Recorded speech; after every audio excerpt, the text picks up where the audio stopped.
அஸ்ஸலாமு அலைக்கும் வரஹ்மத்துல்லாஹி தஆலா பரகாத்துஹு. ஷியா முஸ்லிம், சுன்னா முஸ்லிம் இவங்களுக்கு இடையில இருக்க வேறுபாடுகள் தான் என்ன? ஏன் இவங்களை இவ்வளவு வித்தியாசமா பாக்குறாங்க? ரெண்டு பேருமே முஸ்லிம் தான், ஆனா அவங்க ரெண்டு பேத்துக்குள்ள ஏன் இவ்வளவு வேறுபாடுகள் வருது?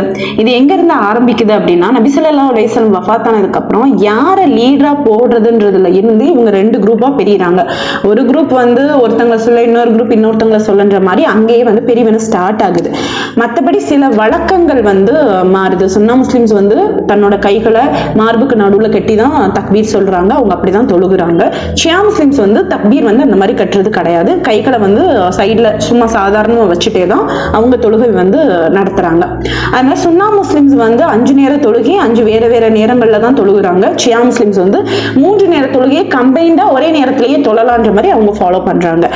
ஆத்தென்டிக் ஹதீஸ் வந்து இவங்க வேற மாதிரி ஹதீஸையும் அவங்க வேற மாதிரி ஹதீஸையும் ஃபாலோ பண்றாங்க. ஆனா அந்த ஹதீஸ் சொல்ற விஷயங்கள் வந்து மோஸ்ட்லி ஒன்னா தான் இருக்கு.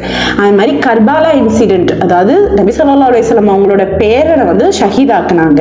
அந்த இன்சிடென்ட்டை வந்து ஷியா முஸ்லிம்ஸ் வந்து ரொம்பவே கனெக்டடா அதை பண்றாங்க, பாக்குறாங்க. அதுக்கான ரிச்சுவல்ஸ், அதுக்கான மோர்னிங்ஸ் வந்து முஹர்ரம் மந்த்ல ரொம்ப ஜாஸ்தியா இருக்கும்.